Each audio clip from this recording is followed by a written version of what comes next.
Hello everyone, welcome to the channel. So dear students, आज के इस वीडियो में हम डिस्कस करने वाले हैं एनाटॉमी ऑफ रिस्पायरेटरी सिस्टम। ठीक है, तो जो बच्चे चैनल पे नए हैं मैं उनको बता दूं, मैं इस चैनल पे बीएससी नर्सिंग फर्स्ट सेमेस्टर के बच्चों के लिए फ्री लेक्चर वीडियोस अपलोड करती हूं। तो अब तक मैंने जितने भी लेक्चर्स अपलोड किए हैं एनाटॉमी फिजियोलॉजी के, फाउंडेशन ऑफ नर्सिंग के, उन लेक्चर्स को देखने के लिए आप चैनल के होम पेज पे जाइए, उधर से प्लेलिस्ट सेक्शन में विजिट करिए, आपको सारी वीडियोज़ एक सीक्वेंस में मिल जाएगी। ऑल्सो मैं इस वीडियो के कमेंट सेक्शन में भी वीडियोस के लिंक पिन कर दूंगी, तो आप उसके थ्रू भी वीडियोस देख सकते हैं। ठीक है, तो अभी के लिए आप अपने साथ एक notebook, blue pen, black pen लेके बैठिए, जिससे मैं ऑन स्क्रीन जो नोट्स शेयर करूं आप उसको देख करके नोट्स बना लेना, और मैं जो टॉपिक्स को जो मैं एक्सप्लेन करूंगी उसको ध्यान से सुनना। इन केस आपको कोई भी डाउट आता है तो let me know in the comment section. Also मैं contact details, that is Gmail और इंस्टा आईडी इस वीडियो के कमेंट सेक्शन में पिन कर दूंगी, आप उसके थ्रू भी मुझसे कांटेक्ट कर सकते हैं। तो सबसे पहले अगर हम बात करें structure of organs of the respiration की, मतलब रिस्पायरेटरी सिस्टम में कौन कौन से ऑर्गन्स इन्वॉल्व होते हैं, तो देखा जाए तो मेनली 9, आप ऐसे बोल सकते हो कि पूरे सिस्टम में 9 ऑर्गन्स काम कोऑर्डिनेटली काम करते हैं। ठीक है, तो जिसमें से कि सबसे पहला आएगा नोज़, जिसको या फिर कह लो नाजल कैविटी, देन फेरिंग्स जिसको हम थ्रोट के नाम से भी जानते हैं, देन लैरिंग्स जिसको वॉइस बॉक्स बोलते हैं, फिर ट्रैकिया जिसे हम विंड पाइप भी बोलते हैं, bronchi, bronchioles, alveoli, lungs and diaphragm. ठीक है, तो वन बाय वन हम इन सारे ऑर्गन्स के डिटेल एनाटॉमी को डिस्कस करेंगे। सो डियर स्टूडेंट्स, जब भी हम किसी भी ऑर्गन की एनाटॉमी डिस्कस करते हैं तो हम उसमें 3 कंपोनेंट पढ़ते हैं। पहला तो आता है उस ऑर्गन का स्ट्रक्चर, ठीक है, फिर आएगा उस ऑर्गन का लोकेशन, एंड एट लास्ट उस ऑर्गन का हम डिस्कस करते हैं ओरिजिन। ठीक है, तो आप जब भी किसी भी ऑर्गन का एग्ज़ाम में एनाटॉमी लिखिएगा तो उसमें ये 3 कंपोनेंट जरूर मेंशन कीजिएगा कि उस ऑर्गन का क्या स्ट्रक्चर है, उसका क्या लोकेशन है और उसका ओरिजिन क्या है। ठीक है, तो अभी के लिए हम इन 9 ऑर्गन्स का क्या पढ़ेंगे, स्ट्रक्चर, लोकेशन और ओरिजिन। तो चलिए वन बाय वन इन सारे पॉइंट्स को डिस्कस करते हैं। सबसे पहले हम नोज़ या नेज़ल कैविटी की बात करें तो इसके स्ट्रक्चर को अगर डिस्कस करें तो एक्सटर्नल नोज़ और ये इंटरनल नोज़, इसको हम 2 सेपरेट सेक्शन में डिवाइड करके इसकी स्टडी करते हैं या फिर इसके स्ट्रक्चर को इवैल्यूएट करते हैं। तो एक्सटर्नल नोज़ क्या कंसिस्ट करता है, कार्टिलेज एंड बोन। वहीं अगर इंटरनल नेज़ल कैविटी की बात करें तो इसमें ciliated epithelium and mucous membrane present होता है, जो क्या करता है, जब हम जो एयर इनहेल करते हैं ब्रीदिंग के टाइम पे, उस एयर को फिल्टर करता है, वार्म करता है और ह्यूमिडिफाई करता है। ठीक है, आप कह सकते हो कि हम ब्रीदिंग के टाइम पे जब एयर को जब ब्रीद इन करते हैं, ठीक है, जब हम सांस लेते हैं, इनहेल करते हैं, तो जो एयर हमारे नेज़ल कैविटी में एंटर होती है उसको ये सिलिएटेड एपिथेलियम और म्यूकस मेम्ब्रेन उस एयर को फिल्टर करने का, वार्म करने का, एज वेल एज ह्यूमिडिफाई करने का काम करते हैं। ठीक है, फिर आगे बात करें तो nasal cavity contains 2 main section. जो हमारी नेज़ल कैविटी होती है वो 2 मेन सेक्शन कंसिस्ट करती है, जिसमें से कि जो वेस्टिब्यूल होता है वो क्या होता है, हमारे नोज़ का फ्रंट पार्ट होता है। वहीं जो ऑल्फैक्टरी रीजन होता है वो रिस्पॉन्सिबल होता है सेंस ऑफ स्मेल के लिए। मतलब जैसे कि जब हम स्मेल करते हैं तो हम उसको आइडेंटिफाई करते हैं ना कि अच्छा ये स्मेल कैसी है, अच्छी है, बुरी है या जो भी हो, तो वो कैसे हम कर पाते हैं, जो हमारे नेज़ल कैविटी में ऑल्फैक्टरी रीजन प्रेजेंट होता है उसकी वजह से। ठीक है, तो यहाँ हमने स्ट्रक्चर को डिस्कस किया। अब हम बात करते हैं नोज़ नेज़ल कैविटी के लोकेशन की। तो nose is located in the centre of the face, above the mouth and between the eyes. तो ये तो बहुत ही सिंपल सा एक्सप्लेनेशन था कि भाई नोज़ हमारे फेस के सेंटर पर प्रेजेंट होता है, माउथ के अबव होता है और आइज़ के बिटवीन होता है, बीच में होता है। ठीक है, अब ओरिजिन की बात करते हैं तो ओरिजिन देखो, nose develop from the frontonasal prominence during early embryonic development. तो सबसे पहले अगर हम बात करें एम्ब्रियोनिक डेवलपमेंट क्या होता है, तो आई होप कि 11th 12th की बायोलॉजी में आपको इतना पता होगा, लेकिन फिर भी मैं एक बारी बता देती हूँ। तो देखो, जब कोई बेबी अपने मदर के वुम्ब में रहता है, मतलब अपने मदर के यूट्रस में रहता है, जैसे कि हम जनरल लैंग्वेज में बोलते हैं ना कि बच्चा मम्मी के पेट में रहता है 9 महीने तक, तो वो एक्चुअल में पेट में नहीं, वो यूट्रस में रहता है। तो उसको वुम्ब, मान लो वुम्ब में जब मदर के वुम्ब में बेबी है तो 9 मंथ तक उसका जो आप कहते हो कि डेवलपमेंट होता रहता है ना, थोड़ा थोड़ा थोड़ा थोड़ा थोड़ा थोड़ा, एंड फाइनली जब एट लास्ट वो एक अच्छा सा डेवलप्ड बेबी बन जाता है तो 9 मंथ पे उसकी डिलीवरी हो जाती है।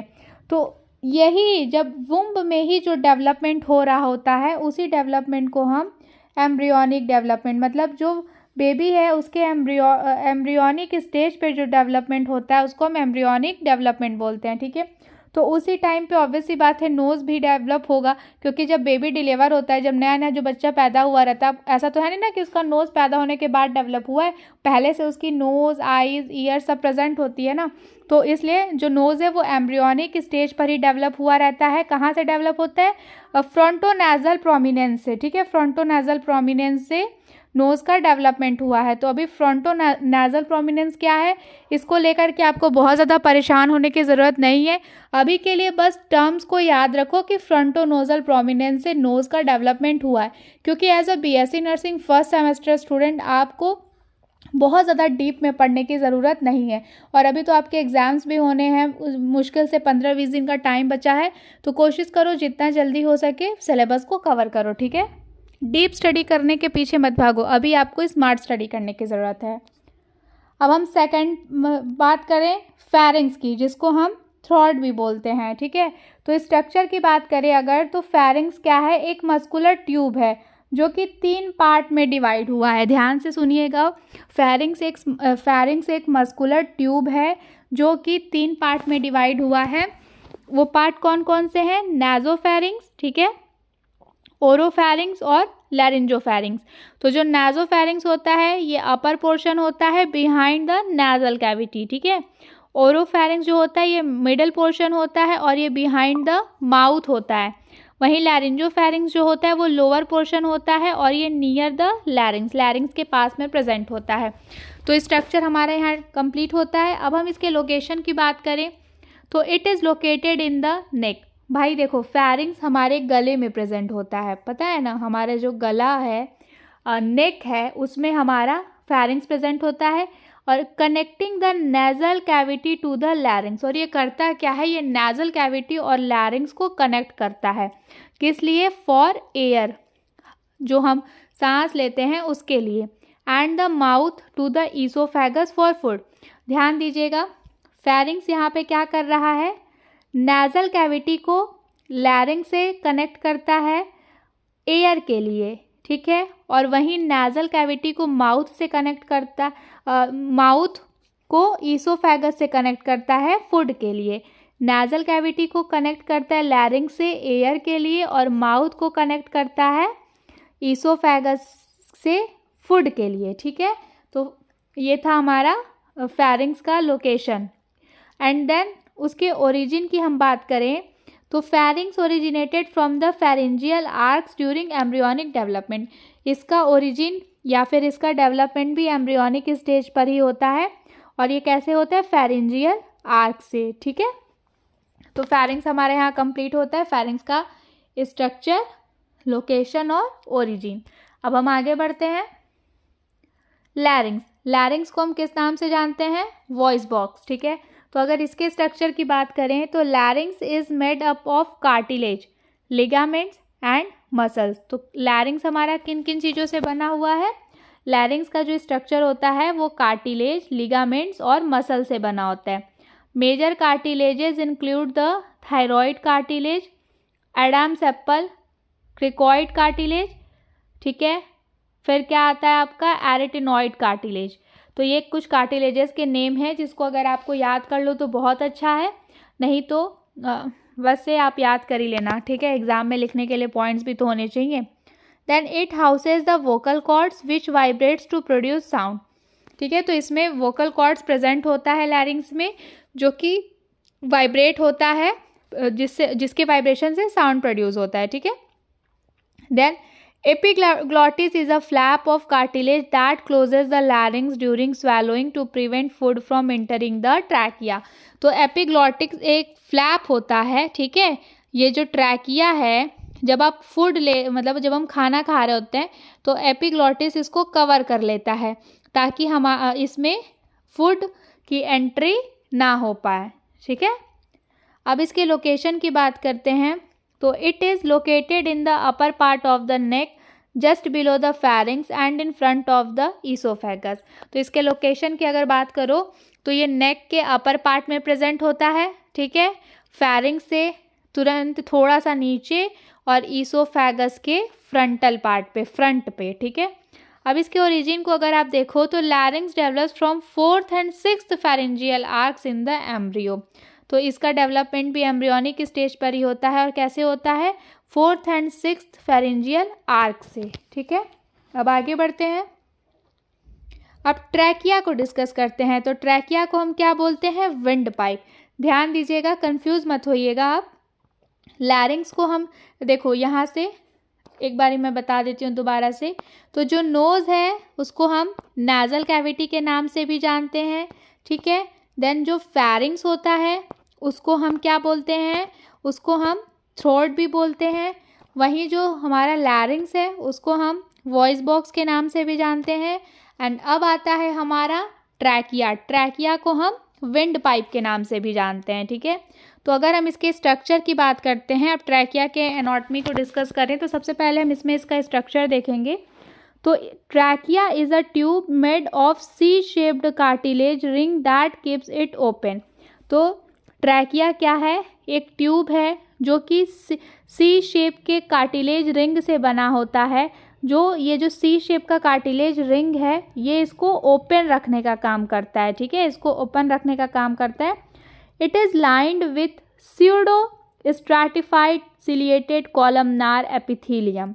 किससे, अगर आप ट्रैकिया है, ठीक है, इसमें एक आप कह सकते हो कि एक लेयर होती है टिश्यूज़ की, कौन से, pseudo stratified ciliated columnar epithelium, ठीक है, that helps in trapping and moving debris out of the airway. तो मान लो अगर जो हम एयर इनहेल किए हैं उसके साथ अगर कोई डेब्रीज मतलब कोई ऐसा सब्सटेंस एंटर हो गया है जो हार्मफुल है तो उसको एयर वे के थ्रू बाहर उसको ट्रैप करने का और बाहर निकालने का काम करता है कौन, ये जो pseudo stratified ciliated columnar epithelium trachea में प्रेजेंट होता है वो, ठीक है। अब इसके पोस्टीरियर पार्ट की अगर बात करें तो ये किसका बना होता है, स्मूथ मसल का, जो कि इसको फ्लेक्सिबिलिटी प्रोवाइड करता है, ठीक है। तो इसके स्ट्रक्चर में हमको क्या क्या देखने को मिला, सी शेप्ड कार्टिलेज रिंग, ठीक है, pseudo stratified ciliated columnar epithelium और स्मूथ मसल इसके पोस्टीरियर पार्ट पे, ठीक है। तो कुछ इस तरीके से trachea that is wind pipe का स्ट्रक्चर कंप्लीट होता है। अब हम बात करते हैं इसकी लोकेशन की, ठीक है। तो इसके लोकेशन की अगर हम बात करें तो it is located in the neck and extends into the chest running from the larynx to the primary bronchi. ध्यान दीजिएगा, ये कहाँ पर लोकेटेड होता है, नेक में लोकेटेड होता है।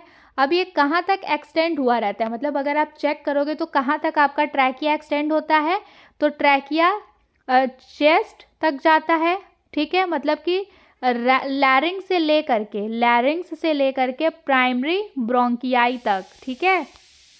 तो ये याद रखने वाली चीज़ है कि ये नेक में प्रेजेंट होता है और ये चेस्ट तक पूरा एक्सटेंडेड होता है। तो नेक में अगर आप देखो तो ये लैरिंग्स से लेकर के प्राइमरी ब्रोंकियाई तक, चेस्ट के प्राइमरी ब्रोंकियाई तक इसका पूरा ये ट्रैकिया विंड पाइप रहेगा, ठीक है। देन ओरिजिन की अगर हम इसके बात करें तो ऑब्वियस सी बात है, जो इसका ओरिजिन है, trachea originates from the forgot endoderm during early development. Early development का मतलब वही है कि एम्ब्रियोनिक डेवलपमेंट।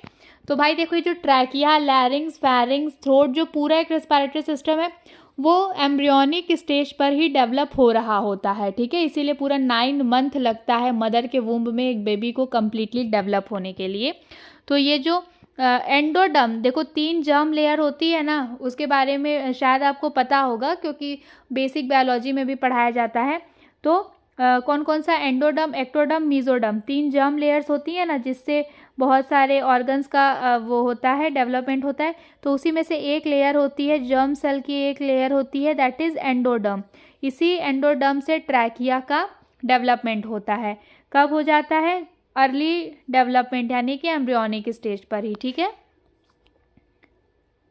अब हम बात करते हैं ब्रोंकियाई की। तो ब्रोंकाई जो होता है, अगर इसके स्ट्रक्चर की बात करो तो bronchi are two main branches that splits from the trachea and enters the lungs.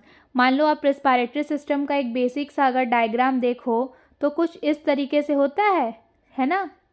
ये मान लो आपका लंग्स इस तरीके से है, तो ये वाला जो पोर्शन होता है ट्रैकिया इधर आकर के दो पार्ट में स्प्लिट हो जाता है और लंग्स में एंटर हो जाता है ना। तो इसी वाले पार्ट को क्या बोलते हैं? ब्रोंकाई। ओके, तो अब यही बोल रहा है कि ब्रोंकाई जो है दो मेन ब्रांचेज होते हैं जो कि स्प्लिट हो जाता है ट्रैकिया से और कहाँ एंटर करता है? लंग्स में।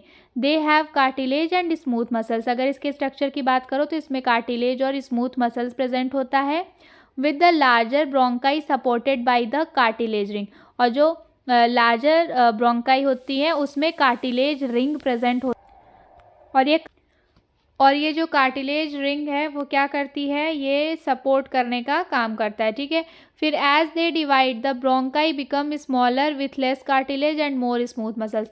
तो आगे चल करके जैसे लंग्स में एंटर होने के बाद ये जैसे जैसे डिवाइड होती जाएगी ये ब्रोंकाई, ये छोटी होती जाएगी और इसमें मतलब कि जो कार्टिलेज का अमाउंट है वो कम होता जाएगा, लेकिन स्मूथ मसल्स जो है वो बढ़ता जाएगा और इसका साइज भी छोटा होता जाएगा। Become smaller with less cartilage and more smooth muscles, ठीक है। अब इसके लोकेशन को हम देखते हैं।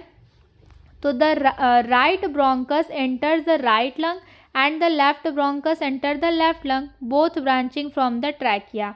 मान लो ये हमारा ट्रैकिया है, ठीक है। रेस्पिरेटरी सिस्टम का एक रफ सा डायग्राम बना है, मान लो ये ट्रैकिया है, ठीक। तो जो लेफ्ट ब्रोंकाई होगा वो लेफ्ट रंग में इधर से स्प्लिट होकर के ये ब्रोंकाई बना, इधर लंग्स राइट और लेफ्ट लंग्स है, ठीक है। तो लेफ्ट वाला आपके लेफ्ट में एंटर करेगा, राइट आपके राइट में एंटर करेगा और फिर ये आगे जाके डिवाइड होते रहेंगे। तो जब ये डिवाइड होगा तो हमने भी देखा कि स्मॉल होते जाएंगे साइज में, इसमें कार्टिलेज का अमाउंट कम होता जाएगा और स्मूथ मसल का अमाउंट बढ़ता जाएगा, ठीक है। अब इसके ओरिजिन की हम बात करें तो the bronchi develop from the trachea as it branches during embryonic development. तो हम देख रहे हैं कि ब्रोंकाई कहाँ से आ रहा है? ट्रैकिया के डिवाइड होने पर ही तो ब्रोंकाई बन रहा है। तो इसका मतलब कि जो ब्रोंकाई का डेवलपमेंट है वो ट्रैकिया से होता है, जैसे जैसे उसमें ब्रांचिंग होना स्टार्ट होती है और ये एम्ब्रियोनिक डेवलपमेंट के टाइम पर ही डेवलप हो जाता है, ठीक। अब हम आगे डिस्कस करेंगे ब्रोंकियोल्स को। तो सबसे पहले ब्रोंकियोल्स का स्ट्रक्चर देखें तो bronchioles are smaller more delicate tubes that lack cartilage but are surrounded by smooth muscles. They regulate air flow by constricting और डायलेटिंग। देखो जो ब्रोंकियोल्स होते हैं वो स्मॉलर होते हैं और ये ज़्यादा डेलिकेट ट्यूब्स होते हैं, इसमें कार्टिलेज नहीं होता है, ठीक है। ये लैक ऑफ कार्टिलेज होता है लेकिन स्मूथ मसल्स प्रेजेंट होती हैं और ये करते क्या है? ये बेसिकली एयर फ्लो को रेगुलेट कराते हैं कॉन्स्ट्रिक्शन के थ्रू और डायलेशन के थ्रू। मतलब ये जो ब्रोंकाई लंग्स में एंटर हुआ था ये आगे जाके डिवाइड होकर के स्मॉलर ब्रोंक्यूल्स बनते जाते हैं, ठीक है। और जिसमें अब इन ब्रोंक्यूल्स में कार्टिलेज नहीं होगा, स्मूथ मसल प्रेजेंट होगा। और ये जो आप ब्रोंक्यूल्स देख रहे हो, ब्रोंकाई आगे जाके डिवाइड होकर जो छोटे छोटे ब्रोंक्यूल्स बनाएगा, ये ब्रोंक्यूल्स कॉन्स्ट्रिक्ट होंगे और डायलेट होंगे। डायलेशन और कॉन्स्ट्रिक्शन मतलब डायलेट मतलब फैल जाना और कॉन्स्ट्रिक्ट मतलब सिकुड़ जाना, और इस तरीके से ये एयर फ्लो को रेगुलेट करते हैं। अब इसके लोकेशन की बात करें तो they are located within the lungs. ये लंग्स में लोकेटेड होते हैं। Branching off from the larger bronchi and further subdividing into terminal bronchioles. तो यही है कि भाई देखो जो ट्रैकिया, देखो ट्रैकिया डिवाइड हुआ था, ब्रोंकाई बना था। अब ये ब्रोंकाई आगे जाके जो फर्दर डिवाइड होगा ब्रोंक्यूल्स बनेगा और एट लास्ट ये ब्रोंक्यूल्स टर्मिनल ब्रोंक्यूल्स बनते हैं। तो इस तरीके से इसका लोकेशन बेसिकली लंग्स में ही होता है, क्योंकि ब्रोंकाई लंग्स में ही तो एंटर कर जा रहा था। तो अब लंग्स में डिवाइड करेगा तो ब्रोंक्यूल्स बनाएगा, तो ब्रोंक्यूल्स का लोकेशन लंग्स में रहता है, ठीक है। और ये वही जो हमारा ब्रोंकाई डिवाइड किया था तो ब्रोंक्यूल्स बना, फिर ये फर्दर हो डिवीज़न होता रहेगा और एट लास्ट ये ब्रोंक्यूल्स टर्मिनल ब्रोंक्यूल्स बनते हैं। ठीक, अब इसके ओरिजिन की हम बात करें तो bronchioles arise from the bronchi, जैसे कि ब्रोंकाई ट्राइकिया से बना, फिर ब्रोंकाई ट्राइकिया डिवाइड हुआ तो ब्रोंकाई बना, ब्रोंकाई डिवाइड हुआ तो ब्रोंक्यूल्स बना। तो इसका मतलब ब्रोंक्यूल्स कहाँ से बन रहा है, ब्रोंकाई से बन रहा है। ठीक है, और ये जब लंग का डेवलपमेंट हो रहा होता है तो उस टाइम पे ब्रोंक्यूल्स और का ओरिजिन होता है। अब बात करते हैं एल्वियोलाई की। तो देखो एल्वियोलाई वो सरफेस होता है जहाँ पे गैसियस एक्सचेंज मतलब होता है, ठीक है, कंडक्ट होता है। ये बात मैं अभी बता दे रही हूँ, कभी भी आप पढ़ोगे जब रिस्पायरेटरी सिस्टम की फिजियोलॉजी तो आपको काम आएगा। फिर अब इसके स्ट्रक्चर को डिस्कस करें तो alveoli are tiny balloon like sacs that are lined with a single layer of squamous epithelial cell. ध्यान दीजिएगा, यहाँ पे single layer of squamous epithelial cells present होती हैं। They are surrounded by capillaries where gas exchange occurs. ठीक है, तो alveoli बहुत छोटे छोटे बलून लाइक सैक्स होते हैं। मतलब देखो ये ट्रैकिया था, ये जब डिवाइड हुआ स्प्लिट हुआ तो लेफ्ट लंग्स और राइट लंग में एंटर हुआ, फिर ये ब्रोंकाई बन गया, फिर ये ब्रोंक्यूल्स ऐसे ऐसे डिवाइड हो रहे थे। ठीक है, मतलब ब्रोंकाई डिवाइड हुआ तो ब्रोंक्यूल्स बने थे, फिर ब्रोंक्यूल्स जो टर्मिनली एट लास्ट इनमें जो ब्रोंक्यू ये एल्वियोलाई हो जाते हैं। ठीक है, इसके एंडिंग पे small tiny balloon like sacs present होते हैं जिनको एल्वियोलाई बोलेंगे। और इन एल्वियोलाई की अगर आप स्ट्रक्चरल स्टडी करो तो इसमें एक स्क्वैमस एपिथेलियल सेल का लेयर प्रेजेंट होता है जो कि कैपिलरीज से सराउंडेड होता है, और इसी एल्वियोलर सरफेस पे ही गैस एक्सचेंज होता है। मतलब कौन सी गैस, कार्बन डाइऑक्साइड और ऑक्सीजन का एक्सचेंज होता है। ठीक है, the walls are coated with surfactant to reduce surface tension and prevent collapse. जो वॉल्स होती हैं एल्वियोलाई की, वो उन पे आप देखोगे तो उसमें ऐसे सर्फेक्टेंट प्रेजेंट होते हैं जो सरफेस टेंशन को रिड्यूस करते हैं, जिसकी वजह से इसके कोलैप्स होने के चांसेस रिड्यूस हो जाते हैं। ठीक, अब इसके लोकेशन की बात करें तो alveoli are found at the ends of bronchioles into the lungs. तो एल्वियोलाई क्या होता है, एल्वियोलाई फाउंड होता है at the ends of bronchioles into the lungs. देखो भाई यार सिंपल सी बात है, जो ट्रैकिया है सबसे पहले डिवाइड होगा तो ब्रोंकाई बनेगा, फिर ये ब्रोंकाई जैसे ही लंग्स में एंटर करेगा, ठीक है, फिर आगे फर्दर डिवाइड होगा तो ब्रोंक्यूल्स बनेगा, फिर ये ब्रोंक्यूल्स डिवाइड होकर के क्या बनेगा, एल्वियोलाई बनाएगा। तो ब्रोंक्यूल्स का डिवीज़न से ही बनेगा एल्वियोलाई लंग्स में। फिर ओरिजिन की बात करो तो alveoli develop from the endoderm during foetal development. तो जब फीटस का डेवलपमेंट हो रहा होता है, मतलब वही मदर के वूम्ब में जब जाइगोट फीटल स्टेज पे जाता है तो वहाँ पर एल्वियोलाई का डेवलपमेंट होता है एंडोडर्म वाली लेयर से। 3 जर्म लेयर्स होती हैं, एक्टोडर्म, ठीक है, एंडोडर्म और मेसोडर्म। मेसोडर्म इन लेयर के बीच में प्रेजेंट होता है एंडोडर्म और एक्टोडर्म के। तो ये एंडोडर्म वाली लेयर से एल्वियोलाई का डेवलपमेंट होता है। ठीक, अब हम डिस्कस करते हैं लंग्स, जो कि पूरे रेस्पिरेटरी सिस्टम का जब भी नाम आता है तो आपको ये कौन सा ऑर्गन याद आता है, लंग्स। तो अब हम इसका एनाटॉमिकल स्ट्रक्चर देते हैं, दैट इज़ इसका स्ट्रक्चर की बात करेंगे, लोकेशन की बात करेंगे और ओरिजिन की बात करेंगे। तो सबसे पहले अगर हम इसके स्ट्रक्चर को डिस्कस करें तो lungs are made of soft spongy tissue and are divided into lobes. तो लंग्स जो होते हैं वो किससे बने होते हैं, सॉफ्ट और स्पॉन्जी टिश्यू से बने होते हैं और ये लोब्स में डिवाइड होते हैं। जैसे कि आप जब लंग्स का स्ट्रक्चर देखोगे, ठीक है, बहुत ही ध्यान से, एक सेकेंड, जब आप लंग्स का स्ट्रक्चर देखोगे बहुत ही ध्यान से तो इधर आपको लोब्स देखने को मिलेंगे। ठीक है, तो ये वही कह रहा है कि ये लोब्स में डिवाइड हुए रहते हैं।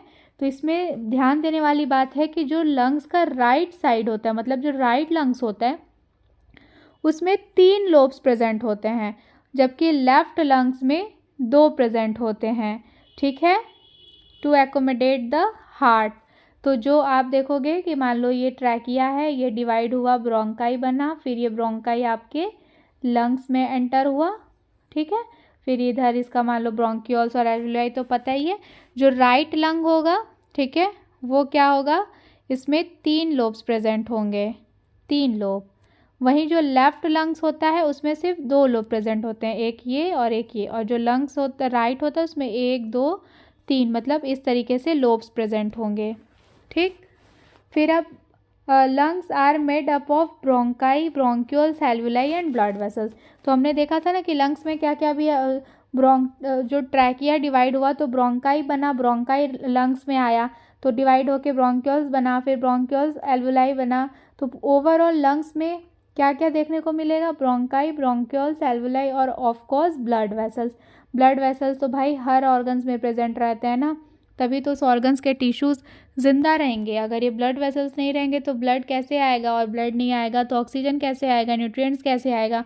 अब ऑक्सीजन और न्यूट्रिएंट्स नहीं आएगा तो इट इज़ ऑब्वियस कि जिस भी ऑर्गन में lack of oxygen, lack of nutrients होगा, एक टाइम के बाद उस ऑर्गन का टिश्यू डैमेज हो जाएगा। तो इसलिए ब्लड वेसल्स का प्रेजेंट होना बहुत ज़रूरी है। अब बात करते हैं लोकेशन की। तो the lungs are located within the thoracic cavity on either side of the heart. तो ध्यान देने वाली बात है, जो लंग्स है वो थोरैसिक कैविटी में प्रेजेंट होता है, हार्ट के साइड पे, ठीक है। अब डिस्कस करो इसके ओरिजिन के बारे में, ये कैसे और इसका डेवलपमेंट होता है लंग्स का। एक को जो भी एक बेबी है जब वो अपने मदर के वुम्ब में है तो कैसे उसका लंग्स बनता है। तो lungs develop from the foregut endoderm during embryonic development with the Airways branching into the tissues and forming alveoli. तो वही है कि जो लंग्स है वो एंडोडर्म एम्ब्रियोनिक डेवलपमेंट के टाइम पर ही फोरगट एंडोडर्म से डेवलप हुआ होता है, ठीक।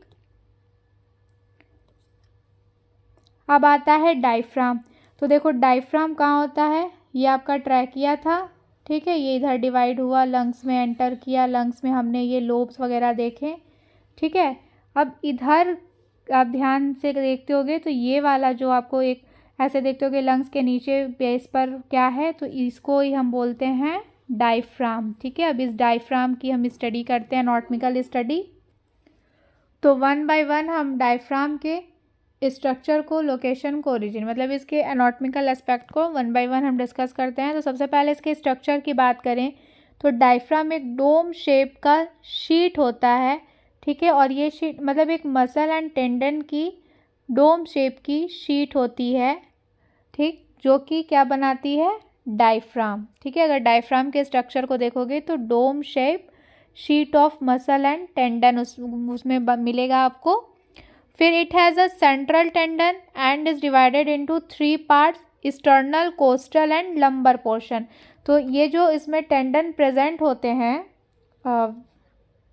एक मिनट, हाँ, अब देखिए इसमें जो टेंडन्स प्रेजेंट होते हैं ये क्या होता है कि इसमें जो एक सेंट्रल टेंडन होता है वो 3 पार्ट में डिवाइड हुआ होता है। वो कौन कौन से पार्ट होते हैं, एक्सटर्नल, कोस्टल और लंबर पोर्शन, ठीक।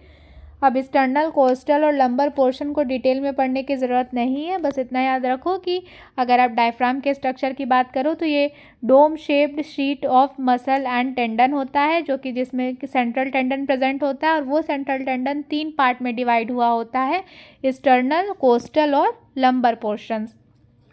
देन डायफ्राम की अगर लोकेशन की बात करो, अभी मैंने बताया कि जो डायफ्राम है ये लंग्स के बिलो, लंग्स के नीचे प्रेजेंट होता है, ठीक है, जो क्या करता है, separating the thoracic cavity from the abdominal cavity.